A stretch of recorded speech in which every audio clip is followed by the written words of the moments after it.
7 de dezembro de 2017. Grêmio faz os últimos ajustes antes da final do Mundial de Clubes. Neste sábado, o tricolor gaúcho encara o poderoso Real Madrid. Suspeito de corrupção, FIFA suspende Marco Polo Del Nero do comando da CBF por 90 dias. Coronel Nunes assume o posto provisoriamente na entidade. Falando em CBF, nessa sexta rolou o sorteio para definir os primeiros confrontos da Copa do Brasil do ano que vem. O Gazeta Esportiva mostra quem pega quem. E ainda, as novidades do mercado da bola no Vira Casaca e a volta do São Caetano no Paulistão em 2018. O Gazeta Esportiva começa agora.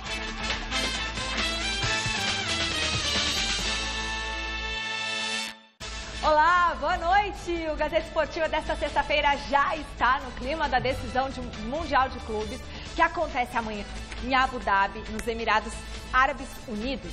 E aí surgiu uma dúvida aqui pra gente. Fora os gremistas, obviamente, será que o resto da galera no Brasil vai torcer pelo Grêmio nessa final? O Vini Rodrigues foi às ruas aqui da capital paulista para descobrir. Olha só. De um lado, o Grêmio, de Renato Gaúcho, o polêmico. Do outro, o Real Madrid, de Cristiano Ronaldo, ora pois, 5 vezes melhor do mundo. Quem será que vence? Ou melhor, pra quem será que o povo paulistano vai torcer, hein? Vamos ver. Grêmio Brasil, né, cara? Sem falta, sem dúvida. Vamos torcer pro Real Madrid.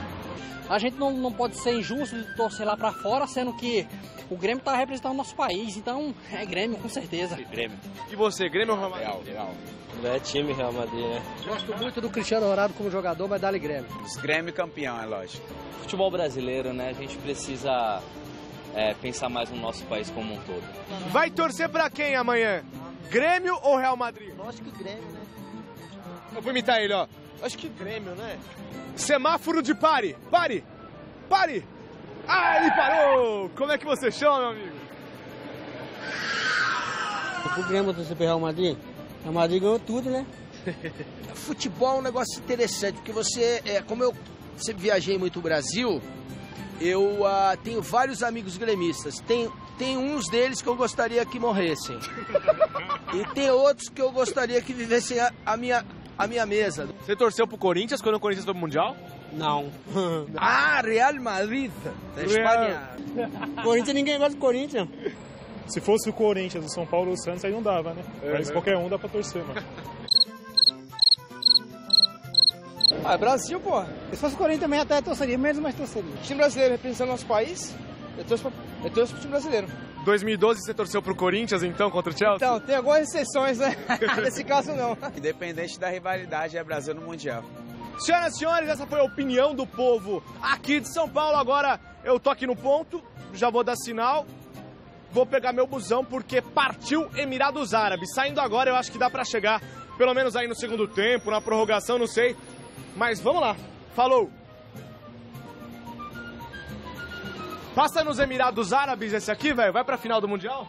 Não. Ah, mas eu vou entrar, eu vou de qualquer jeito. Falou, galera. Valeu, tchau, tchau. E foi embora. E foi pra onde?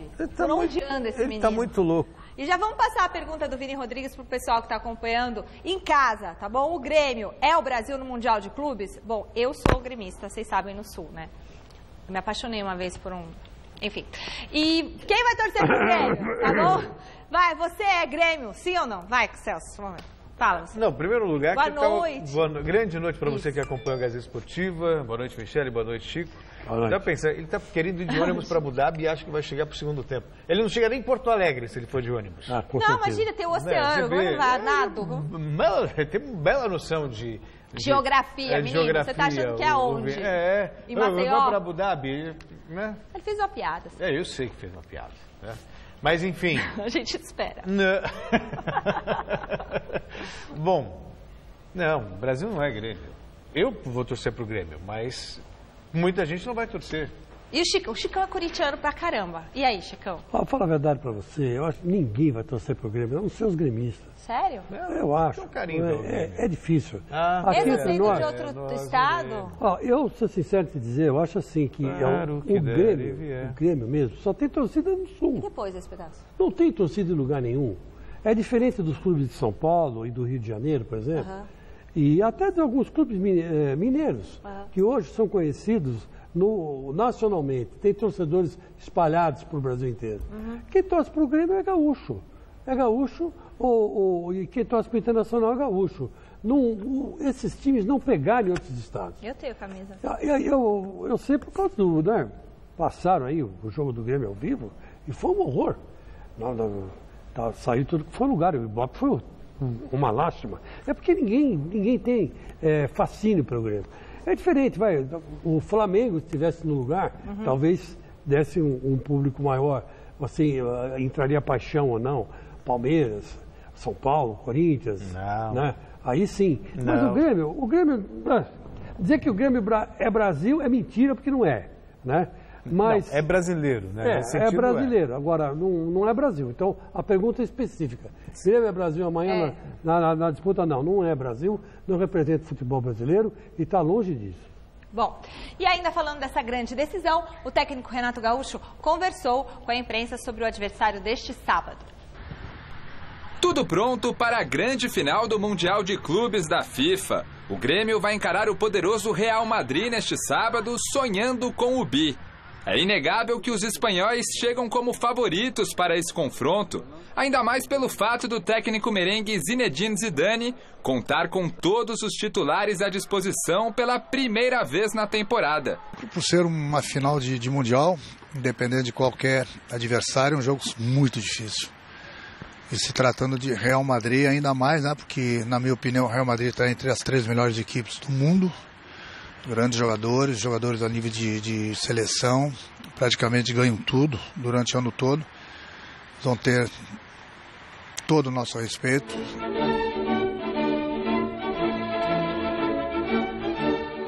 O Grêmio deve entrar em campo com Marcelo Groi no gol, Edilson, Jeromel, Kahneman e Bruno Cortez na linha defensiva.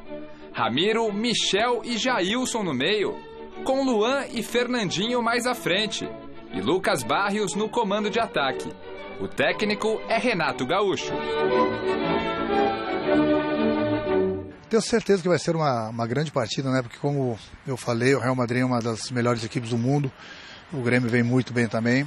E até porque as duas equipes não chegaram à toa. Então, tenho certeza que o respeito que nós temos pelo Real Madrid também tem pela gente. É uma final. E numa final tudo pode acontecer. Eu espero, como treinador do Grêmio, que o Grêmio seja o vencedor. Mas a gente respeita bastante o adversário, mas dentro das 4 linhas a gente vai procurar buscar o nosso objetivo, que é o Mundial. E na coletiva desta sexta-feira, Renato Gaúcho manteve o que já havia dito em entrevistas anteriores. Acredita ter sido o melhor jogador que Cristiano Ronaldo, o grande astro do Real Madrid. É muito fácil para vocês que não me viram jogar elogiar o Cristiano Ronaldo somente. Eu bato palmas para ele, em todos os sentidos. Mas, para vocês definirem melhor quem jogou mais, você tinha que pegar muitas pessoas que conseguiram me ver jogar também. Então, a minha opinião continua falando a mesma coisa, com toda a admiração que eu tenho por ele. É uma opinião minha. Cada um tem a sua. Eu tenho a minha também. Mas é marrento, hein? O Renato disse que jogou mais que o Cristiano Ronaldo. O Renato jogou muito. Jogou muito. Não igual. Mas não. Peraí. Eu diria que o Renato era mais habilidoso que o Cristiano Ronaldo. Não é. Mas não tem comparação. Melhor no conjunto da obra. Não tem comparação. Não. Se ele fosse tão bom assim, ele teria ficado na Europa como ficou o Cristiano Ronaldo. Claro. Teria sido o grande nome da seleção brasileira. Ele tinha um estilo parecido com o Cristiano Ronaldo. Tanto que o Cristiano Ronaldo era protagonista da seleção portuguesa. O Renato era coadjuvante. Nunca foi protagonista da seleção. Você tinha na frente, assim, com mais status que o Renato na seleção, você tinha Zico, você tinha Falcão, você tinha Sócrates, Careca, Júnior. Tinha Careca. Júnior pela lateral esquerda. Menos, né, Renato? Mas tudo bem. Faz parte do folclore. Agora, comparando, Chico, time com time, o Real Madrid, indiscutivelmente, é melhor. Tem maiores possibilidades. Então, em condições normais, Grêmio focado, Real Madrid focado, né, nos seus melhores dias, as duas equipes no melhor dia delas, não dá. Real Madrid vence. Agora, se você colocar um imponderável, Imponderável que fez, por exemplo, o São Paulo campeão em 2005. O próprio Corinthians em 2012, que o Cássio fez uma sequência lá de defesas fantásticas. O Rogério Ceni foi o nome do jogo da partida contra o Liverpool. Então é imponderável. Qual é o imponderável? De repente o Grêmio consegue fazer o que fez o Al Jazeera. Mete um gol no contra-ataque, com muita sorte de repente faz um segundo, se fecha e aí bate, a bola não entra e Grêmio campeão. Ou seja, o imponderável pode fazer do Grêmio campeão. Mas bola, em condições normais, aí é muito difícil superar o Real Madrid. Olha, Celso, eu estava hoje escutando o grande André Galvão, lá da Rádio Transamérica, dando um dado que eu fiquei preocupado. O último campeão mundial foi o Corinthians sul-americano em 2002, há 10 anos, 12. Então, há 10 anos não tem um campeão. Não, na verdade é 5. Não. Sim, o Corinthians foi campeão do Mundial em 2012. 2012, mas de 10 anos para cá só deu o Corinthians. Só o Corinthians, é verdade. Não teve um sul-americano e não teve um brasileiro que chegou lá. O último sul-americano que ganhou antes do Corinthians foi o Internacional em 2006. Em 2006, então o André Galvão está certinho. Tá certinho. Só o Corinthians em 10 anos, um sul-americano ganhou, que foi o Corinthians. E contra o Chelsea, que na verdade não era o esquadrão exatamente, tinha vendido o Drogba, né? E aí foi sem o Drogba, e aí o Cássio também, em condições excepcionais, fechou o gol, né? E deu o que deu. Então você vê que não é fácil. Então esse negócio de dizer, vamos ver, vamos olhar, vamos assistir, vamos. Mas que é difícil Mas vamos dar um crédito pro Grêmio. Tomara que consiga essa façanha, né? Que esteja num dia inspirado, faça um gol e o Real Madrid não acerte nada. Mas eu vou torcer tanto. Bom, pra quem? Pro Cristiano Ronaldo ou pro Grêmio? O Cristiano Ronaldo pode fazer um golzinho que ele merece, mas tomara que o Grêmio ganhe, gente. Amanhã eu vou estar vestindo a camisa às 3 da tarde do Grêmio. E a vida de Marco Polo Del Nero se complicou bastante nesta sexta-feira, olha só. Marco Polo Del Nero, presidente da Confederação Brasileira de Futebol, foi suspenso do cargo nesta sexta-feira pelo Comitê de Ética da FIFA, órgão máximo do futebol mundial. A punição vale por 90 dias e pode ser prorrogada por mais 45, caso as investigações apontem essa necessidade. Del Nero é investigado pela Justiça dos Estados Unidos pelo suposto envolvimento em esquema de corrupção e lavagem de dinheiro em contratos de transmissão firmados pela CBF, com desvios estimados em 6,5 milhões de dólares. Além do atual presidente, aparecem entre os investigados pelas autoridades norte-americanas os ex-mandatários Ricardo Teixeira e José Maria Marim. Este último, inclusive, já está sendo julgado pela Corte Federal de Nova York e apontou Del Nero como chefe da organização que realizava esquemas ilegais envolvendo a CBF. Também acusam Del Nero de receber propina ex-executivos das empresas Trafic e Torneos, que tinham direitos de transmissão de competições. A CBF anunciou que o vice-presidente, Coronel Antônio Carlos Nunes de Lima, assume interinamente a presidência. Desse modo, Del Nero, mesmo recorrendo ao Comitê de Apelação da FIFA, vê ameaçado o plano de convocar novas eleições em abril do próximo ano para reeleger-se por mais um mandato. Me lembro muito bem quando estourou o escândalo da FIFA, lá numa reunião lá em Zurique, que alguns dirigentes foram presos, inclusive o Marim. Né? E ele rapidinho pegou um avião, veio para o Brasil e nunca mais... Largou a esposa do Marim sozinha no hotel. Largou tudo. Fugiu. Veio para cá. Fugiu pela Suíça. E não pelos Alpes. E não viajou mais. Não viajou mais. Está aqui bonitinho no Brasil, tal, e não viajou mais. Por quê? Porque sabia que ia estourar bomba. Né? E aqui no Brasil, Chico, né, não acontece absolutamente nada. Apesar de todas as ameaças, não aconteceu absolutamente nada com o Marco Polo Del Nero. Precisou agora a FIFA se manifestar, suspendê-lo, porque aqui é um paraíso, sabe? Não tem extradição, realmente, e aí você... É aquela história no Brasil, né? Para os amigos tudo, para os inimigos a lei. O Reinaldo Gotino vivia falando essa frase aqui quando ele trabalhava aqui, e cada vez mais isso é a verdade. Para quem interessa, ok, vamos punir com a lei. Para quem não interessa, vistas grossas. né? O duro é que não tem extradição e aqui acaba não tendo punição, não sei lá, não acontece nada. Tá aí, voltou também o Ricardo Teixeira, morou tanto tempo nos Estados Unidos, quando percebeu que a coisa ia pegar, volta para o Brasil. Né? Mas aí tá, entre os amigos tudo está certo. Aí, Celso, é o seguinte, a FIFA, ela tomou uma posição que vai ser difícil para o Ricardo, para o Del Nero se salvar, porque agora não tem como ele voltar para o muito amigo, Marinho, né? Pegou e voltou tudo. Ele é o chefe da quadrilha. Agora a coisa só vai complicar para o lado dele. Ele falou que o Marco Paulo Del Nero é o chefe da quadrilha. É o chefe da quadrilha. Não sei, tá, esse termo literal. Ele está sob delação premiada, tal, né? Você sabe que às vezes o cara fala coisa ali que jurando em cima da Bíblia. Nos Estados Unidos, Chico, ele não pode mentir. Bom, mas também o cara está com 80 e poucos anos de idade, se mentir também, quem é que vai, né? Vai ser cobrado por Deus daqui a pouco, né? Uma coisa assim, né? Vamos ser realistas. É verdade. Então, quer dizer, mas enfim, complicou a vida do Marco Paulo Del Nero. E eu acho difícil a situação do Marco Paulo. Ele vai acabar sendo afastado e a justiça brasileira, por tabela, vai acabar descobrindo alguma coisa envolvida aí nesses rolos dele aí com o Lava Jato, ou uma operação que esteja em andamento e a gente não saiba, da Polícia Federal ou do Ministério Público, vai acabar pegando o Marco Paulo Del Nero. Eu acho que daqui para frente a coisa complica demais pro lado dele. Bom, com a participação de 80 clubes e início marcado para o dia de 31 de janeiro, a CBF realizou nesta tarde, através de sorteios, confrontos da primeira fase da Copa do Brasil. Vale lembrar que a premiação para o campeão vai ser de 50 milhões de reais.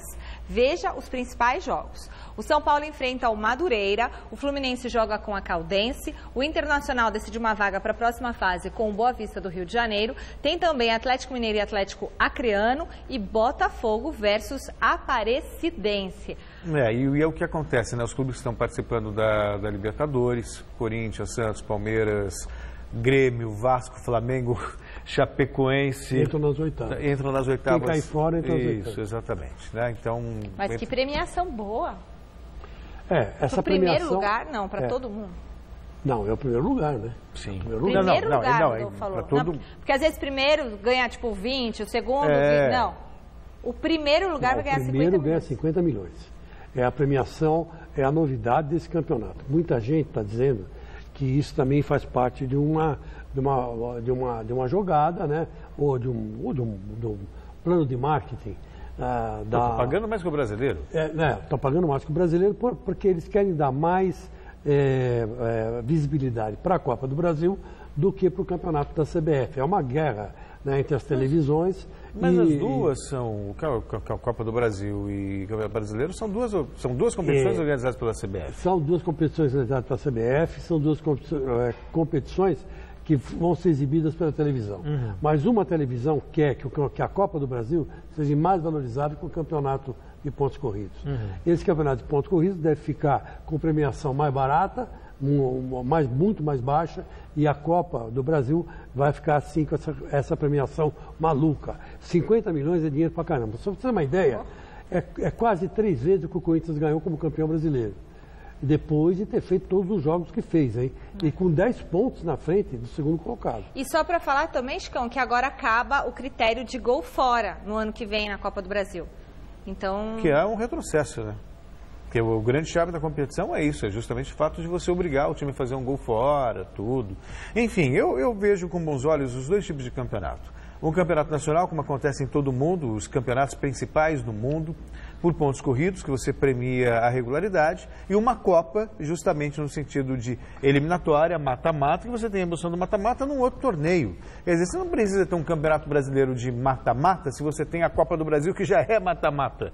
Então você tem um torneio que premia a regularidade, né? Por exemplo, se o Campeonato Brasileiro fosse por mata-mata, imagina, o Corinthians pega com a campanha que fez no primeiro turno, ia pegar o 8º colocado, de repente empata um jogo, perde outro, acabou, um abraço. Mas os meninos da Vila, do Robinho, e do Diego, do Renato, do Elano... Fizeram isso. Em cima do Corinthians. Então... Né? Só ficaram em 8 lugares. Agora, a Copa do Brasil, não. Aí a Copa do Brasil tem esse chave todo. Agora, tirar gol fora, eu acho um retrocesso. Eu não vejo com bons olhos, não. Eu também não achei legal isso, não.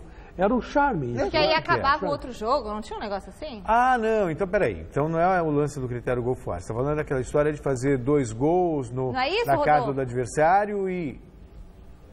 Gol fora não é critério, mas falou aqui Rodolfo II, do minha orelha. Então é retrocesso. Retrocesso. Deveria ser, porque aí daria mais dinâmica para o campeonato. Claro, óbvio.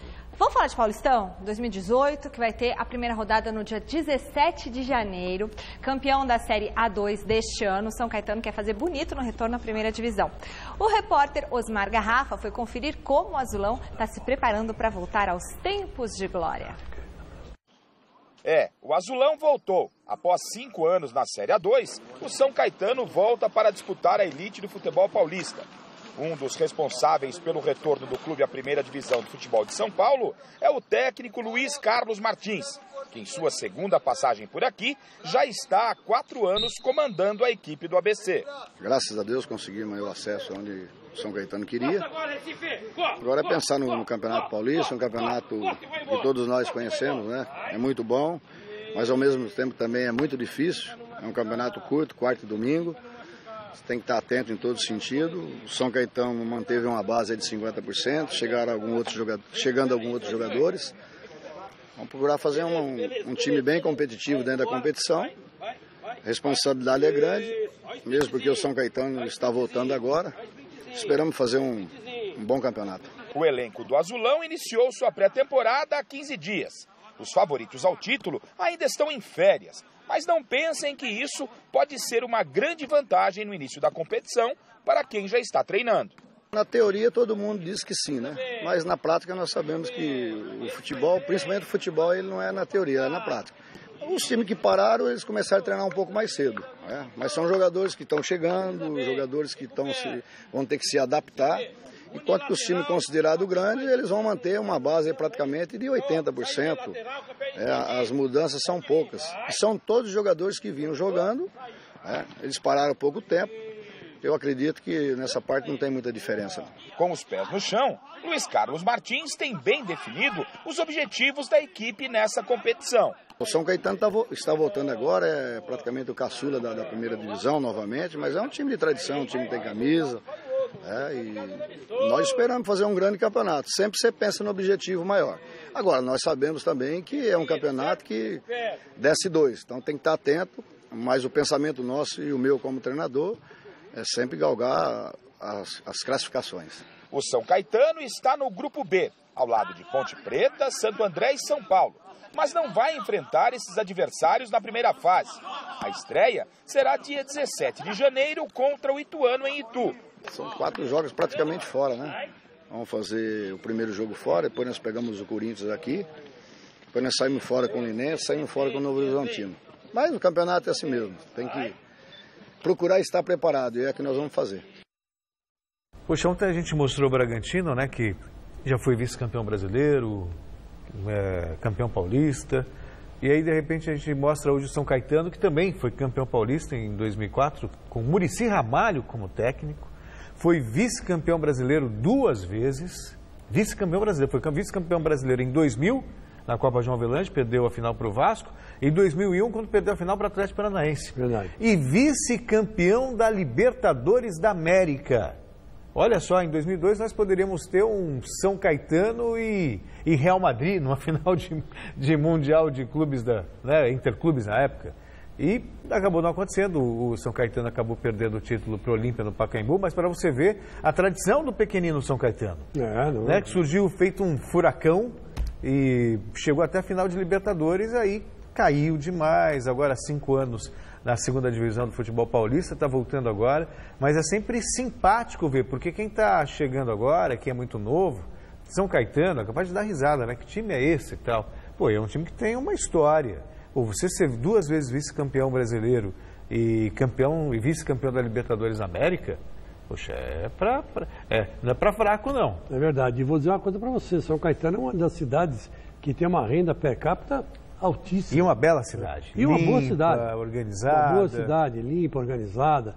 Eu até tinha uma namorada lá, faz tempo, hoje né? tá dia de revival, né? Uma falando do Sul, outro falando de São Caetano. E você, uma namorada lá, não tem nada a declarar. A Darcês ia para lá com a Vida Goiás. Ai, a Vida Goiás. Eu tive um em São Bernardo. Então. Mas olha, agora é gozado. Sabe que eu acho uma contradição, uma boa falando. Eu não entendo por que o futebol do interior de São Paulo, estou falando de São Paulo, tá? De São Paulo. E de Goiás também, estão em decadência. Não tem um time goiano na primeira divisão do Campeonato Brasileiro esse ano. O Atlético caiu. O Atlético caiu. Goianiense já era. Exatamente, Mi. E olha, no interior de São Paulo, tem time com uma mão na frente e outra atrás. Agora, o que não passou por crise nesse país, a economia que não passou por crise nesse país, foi o agronegócio. Então tem alguma coisa que está errada aí. A conta não está fechando. Porque o agronegócio deveria investir no futebol também.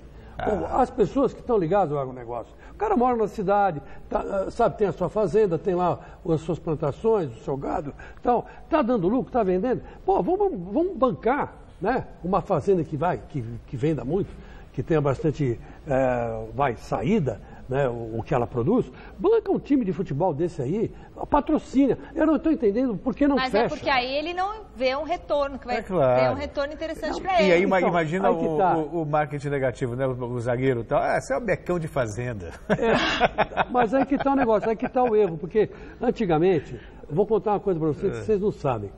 Eu não sabia, vocês podem até saber, desculpa, foi muita pretensão minha. Até 1960, em São Paulo, existia mais gente morando no campo do que na cidade. Tanto é verdade, uma das razões disso é a grande fama que teve o Mazzaropi. O Mazzaropi morreu com uma fortuna de 30 milhões de dólares. Naquela época que ele morreu, faz tempo que ele morreu já. Ele deixou ele era um especialista em cinema, né? A arte dele era o cinema e a comédia, verdade? E fazia muito sucesso no interior. Por quê? Porque o público dele era do interior. Então veja que vocês estão raciocinando errado. Se o agronegócio hoje faz sucesso, deveria investir também nesses times do interior. Aí sim o futebol paulista ia renascer. E o futebol do brasileiro, principalmente do centro-oeste, né, meu? Pô, você anda em Goiás, por exemplo, só vê fazenda, gado, A gente tem que subir lá e falar com a chefia. Eu vou subir. Eu vou sugerir agronegócio, investimento em agronegócio. Pronto. Bom, amanhã acontece a 24ª edição da São Silvestrinha, disputada pela primeira vez em 1994. A prova vai reunir cerca de 1.000 crianças na pista de atletismo do Conjunto Desportivo Constâncio Vaz Guimarães, no Ibirapuera. E o repórter Jonas Campos conversou com um garoto que, cheio de estilo, promete fazer bonito na competição. Quando o assunto é atletismo, é praticamente impossível não lembrar dele. Usain Bolt, maior velocista de todos os tempos, referência, gênio do esporte. É por essas e outras que o raio jamaicano serve de inspiração para aqueles que buscam brilhar nas pistas e sonham com uma chance no mundo do atletismo. É o caso de Michael Bryan, atleta de 7 anos, que já ganhou até apelido, é isso? Qual que é? Boltinho. É o Boltinho do Brasil. Foi os corredores de Brasília, né? Todo mundo começou a chamar ele, ó o Boltinho, porque ele é muito rápido, né? Ele é, conforme o pessoal diagnosticou ele lá, ele é corredor de velocidade, né? Ele corre tanto 100 como 200, 400. Esse vídeo já explica o apelido e mostra por que o garoto é visto como um fenômeno. Olha só o que ele fez na São Silvestrinha do ano passado, na disputa dos 50 metros. Eu só fiquei olhando pra frente, nada de olhar pra trás. E deixou todo mundo comendo poeira? Sim, aí você passa uma corrida, eu vou deixar também. Neste sábado, na 24ª edição da prova, o menino do Distrito Federal, cheio de confiança, espera repetir a dose e manter o retrospecto impressionante no atletismo infanto-juvenil. Apesar da curta carreira, ele já subiu ali, no lugar mais alto do pódio, 43 vezes. Segundo ele fala pra gente, ele ama a corrida. E o maior sonho dele, né, é conhecer o Usain Bolt. Vai!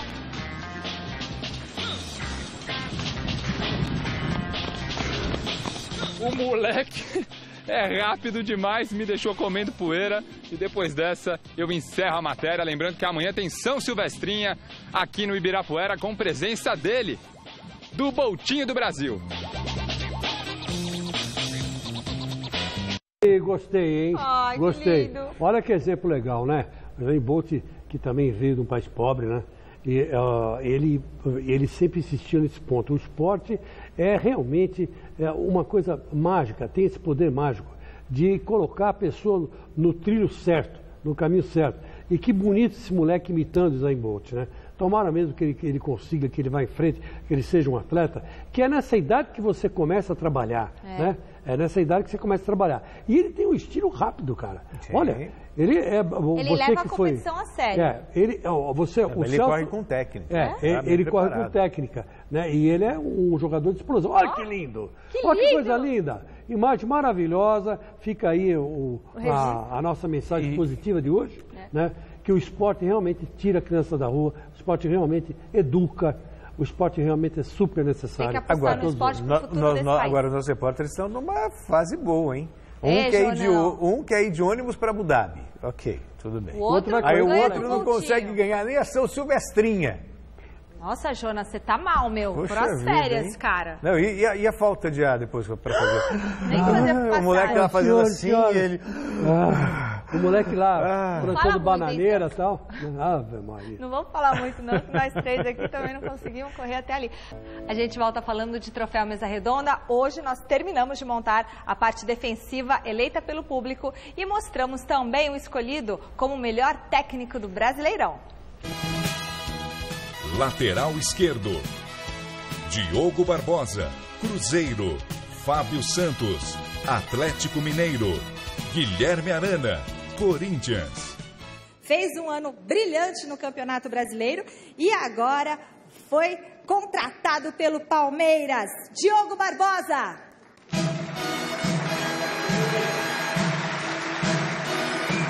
Agora nós vamos conhecer o melhor técnico do Troféu Mesa Redonda 2017. Fábio Carilli, vem pra cá! Foi um ano maravilhoso, né? Um ano maravilhoso aí, onde sou muito grato, né? Abençoado por esse grupo de jogadores aí que compraram uma ideia e as coisas aconteceram de uma forma bastante positiva. Michele Janela, quem é o padrinho, madrinha do Fábio Carilli? O corintiano Toquinho! Nossa!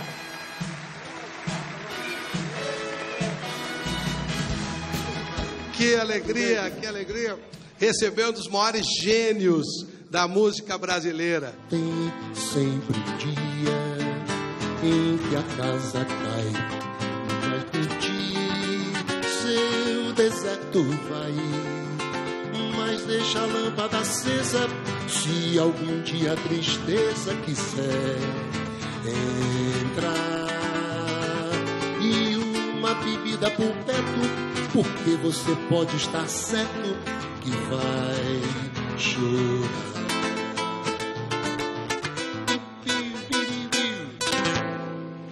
Que maravilha! Vamos formalizar a entrega então. Toquinho entregando o troféu Mesa Redonda ao melhor técnico do ano, Fábio Carilli. Parabéns, querido, está aqui. Parabéns e continue no Corinthians, pelo amor de Deus. Eu costumo dizer, com total isenção, né, isenção que pauta o meu trabalho como jornalista, essa festa para mim é a mais bonita de todas as premiações do futebol brasileiro. Obrigada, Celso. Sinceramente falando. Não, tô brincando. Sinceramente falando. E aí você vê de repente um Toquinho, né, fazendo uma apresentação. Toquinho, puxa vida, parceiro do poeta, toca violão como ninguém, de fala poeta fácil. Moraes, né? Pois é, não, é o poeta, né? Nossa e aí, além de você ter nessa parte lírica, digamos, da festa, que é a poesia na música do Toquinho, e aí você tem a premiação aos melhores e, poxa vida, o Carilli em especial. O Carilli assumiu sob a desconfiança da maioria, né? Poucos apostam no novo, sabe? O cara tá lá, tá prata da casa, sempre quem vem de fora que é o mais importante, que é o melhor. E não, estava ali no Corinthians há 9 anos. Ficou, inclusive, na função por uma circunstância. Tentaram o Rueda estava com problema na coluna, não podia, outro disse não, blá, blá, blá. Aí, o Carilli está aqui, vamos ver. Poxa vida, e olha o trabalho que fez o Carilli. campeão paulista, aí muita gente, não, mas o campeonato paulista regional não serve como referência. Os times grandes não estão apostando no paulista, estão esperando. Aí ele ganhou o campeonato brasileiro, me desculpa, por mais que o Corinthians tenha caído no segundo tempo, no segundo turno, com o pé nas costas. Fez um primeiro turno histórico e fez um segundo turno, ainda que mesmo com a queda do time, terminou 9 pontos à frente do segundo colocado. Ou seja, com uma vantagem maior ainda do que terminou no primeiro turno, quando já foi histórico. E aí você vai falar assim, foi acaso? Não, foi trabalho. O Carille foi o protagonista dessa história toda. Claro que os jogadores fizeram a função, mas os jogadores assimilaram a proposta de jogo do Carille, tiveram a hombridade, o profissionalismo de assumir essa disciplina tática, que muitas vezes você tem o chefe determina, se você não cumpre, o trabalho não vai. E os jogadores aceitaram essa proposta do Carille. E o Carille realmente, ele fez o que ele sabe fazer melhor, que é fazer um setor defensivo sólido e depois, com o tempo e com a experiência também, ele foi soltando o time, Chico. Olha, eu só espero que o próximo presidente do Corinthians, que vai ser reeleito aí, agora vai ser eleito de novo, né? Vai ter uma nova eleição, reeleito não, que o Andrade não pode ser reeleito, né? Vai sair o Andrés, vai sair agora também o Cittadini, o Paulo Garcia, o Isabella e o Tuminha, né? São os 5 candidatos. Eu só espero que qualquer um que vença não atrapalhe o trabalho do Carille. Eu espero. Eu já espero de coração. Eu com o Paulo Garcia esteve aqui no Troféu Mesa Redonda. E de uma conversa rápida, me parece que ele não vai mexer. E os outros 3, né, já disseram que não vão mexer. Só o Santos ainda que eu não ouvi falar sobre o trabalho do Carille. Mas parece que ele gosta. Tanto é que é verdade que ele falou que o próximo técnico da seleção brasileira vai ser o Carille. Então é provável que mantenha o trabalho desse grande treinador, grande homem estudioso do futebol, que caiu que nem uma luva no timão. Só mais um detalhe, muito rápido. Carille veio para o Troféu Mesa Redonda e viajou para o Rio. Para quê? Para estudar, para fazer curso. Para fazer curso de treinador. Você vê. Curso do Parreira, né? O mesmo molde do Tite, que foi campeão do mundo e poderia. Vou pegar uma praia, como disse certo treinador aí de time gaúcho, né? Não precisa estudar, vou para a praia e tal. E aí, o que fez o Tite? Foi lá se reciclar, voltou melhor ainda e foi para a seleção brasileira. Corintiano, olha só como que tá a arena lá em Itaquera. Dá uma olhadinha. Totalmente sem grama. Pois é, calma, Chiculang, calma, torcedor. Está lembrando o princípio de tudo. Essa terra toda a terra aí que vocês estão vendo, tem explicação, tá? Ela servirá para a realização de acrobacias de caminhões em um show chamado Monster Jam, que acontece neste sábado na Arena. Após a realização do evento, já está planejado o replantio de um novo gramado. Vai ter lá um monte de caminhão fazendo um monte de manobra radical. A ideia é de que tudo esteja de volta, como antes, tudo bonitinho, em no máximo 2 meses, ou seja, há tempo do Corinthians jogar a fase de grupos da Libertadores em casa.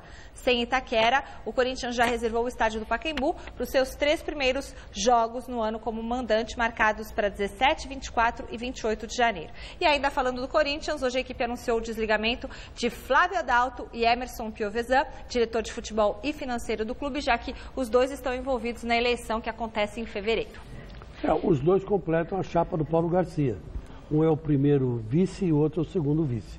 Então é por isso que eles foram licenciados. Do Paulo Garcia? Imaginei que fosse na chapa do Andrés e tal. Bom, não, Paulo Garcia. Ok, e outra coisa, o gramado, né? O gramado do Corinthians é um gramado padrão europeu, por isso que a bola rola muito mais rápido lá, o Corinthians já está habituado com isso. É um tipo de gramado especial. Então tem aí esse evento, mas a troca do gramado também acho que já estava nos planos, e aí veio o evento ainda para ratificar esse processo, mas o gramado do estádio do Corinthians em Itaquera é um dos melhores do país, se não o melhor. E o Corinthians, né, tem uma bela casa. Sei lá, mas dá dó de ver o Corinthians assim, né? Parece. Nossa, horrível, né?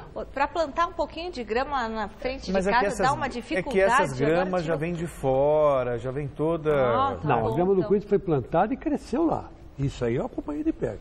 Plantaram e cresceu lá. Depois jogaram mais umas bolinhas lá umas bolinhas de borracha, que deu a impressão de grama sintética. Eles completaram com essa bolinha, essas bolinhas. Você pega na mão, parece um Uma bolinha desse tamanho, pequenininha de borracha.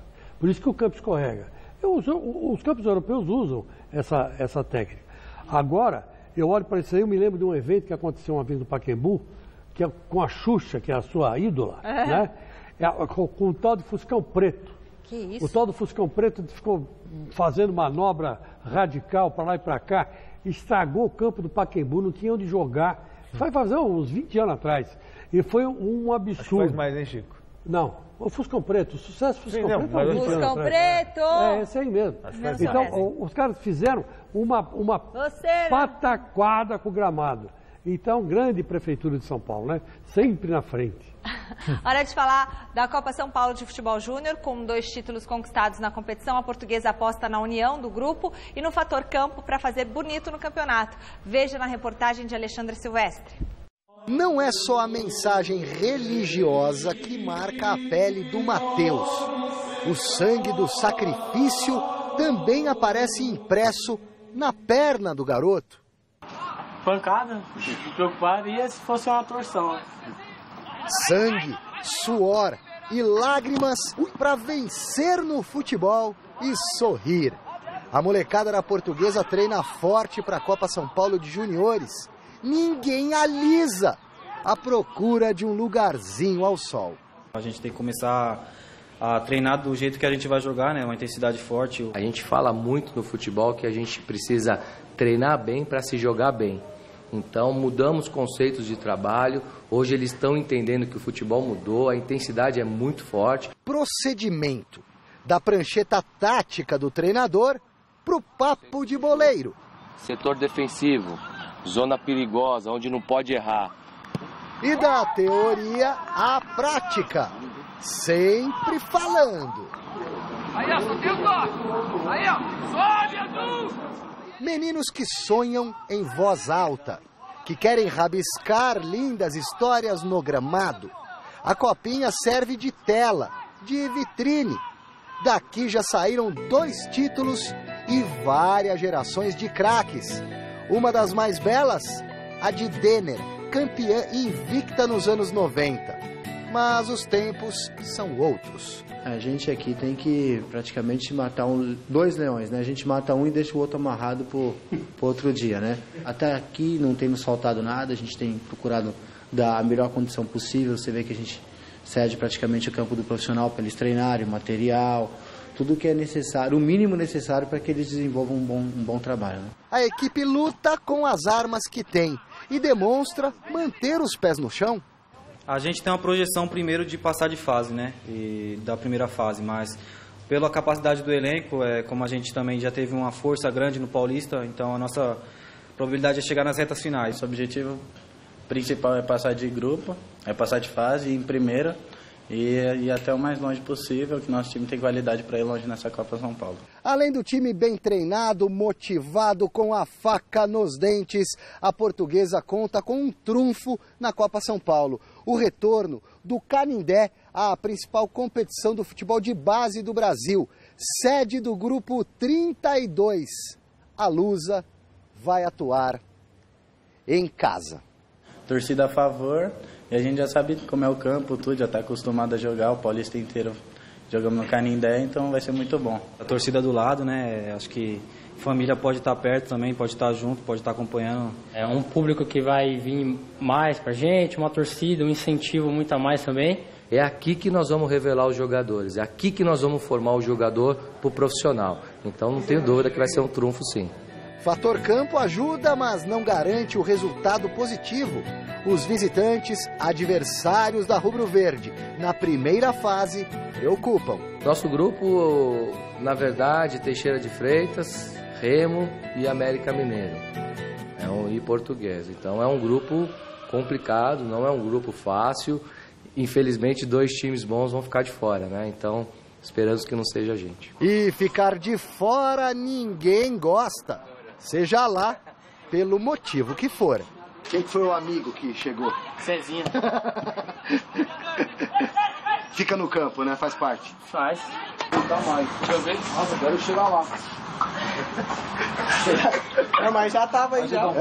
Já tava. Você tá brigando com ele pela posição? Não. Não tem nada a ver, né? Jogo mesmo. E chegou a hora mais esperada do programa, a hora do nosso Vira Casaca.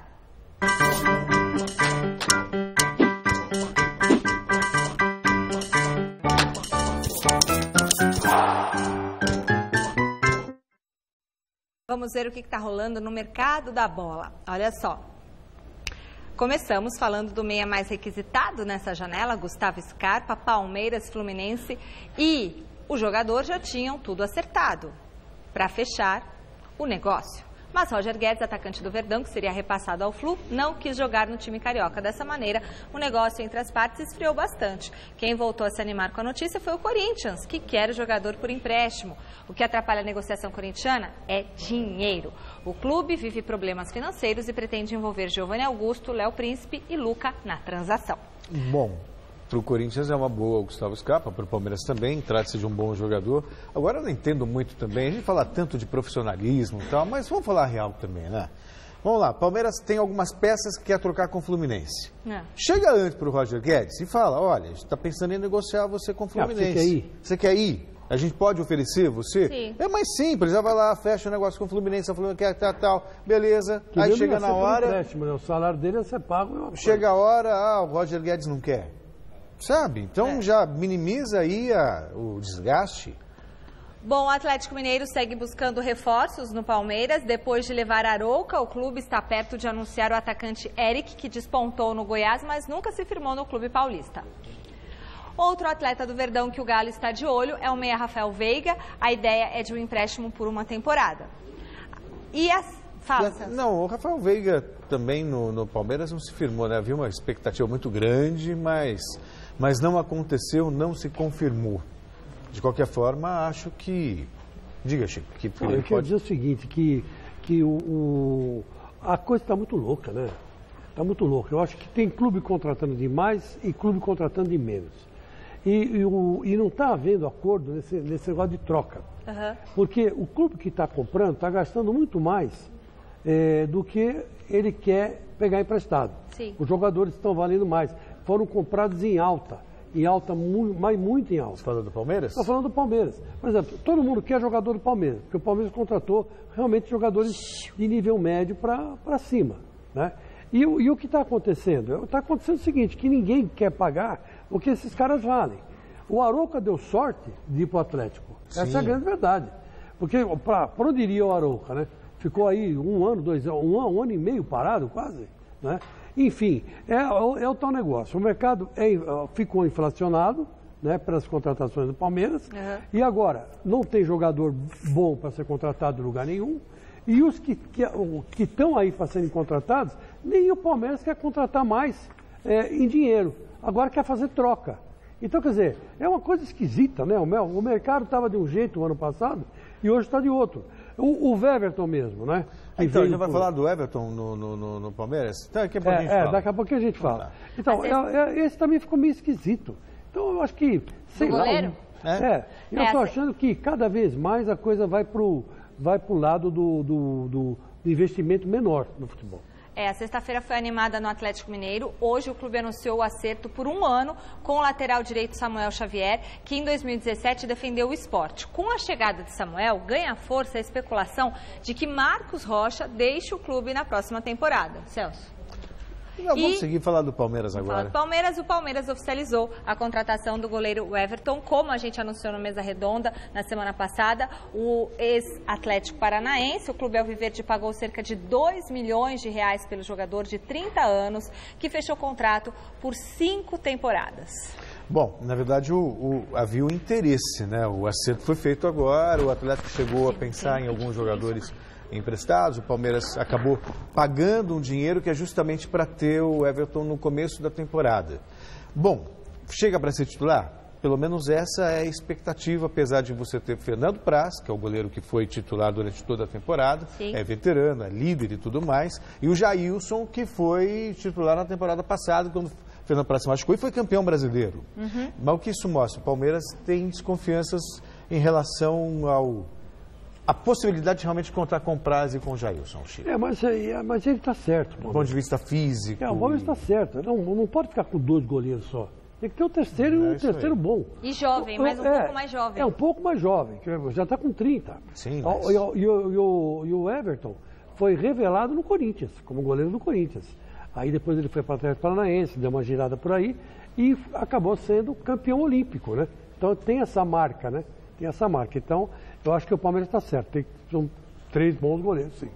E vamos ao resultado da nossa enquete nesta sexta-feira. A pergunta de hoje era: o Grêmio é o Brasil no Mundial de Clubes? O que o pessoal falou? Vamos ver.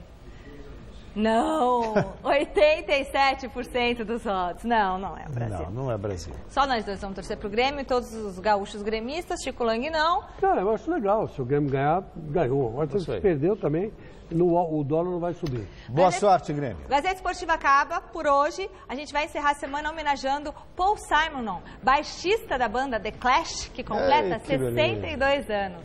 Show de bola.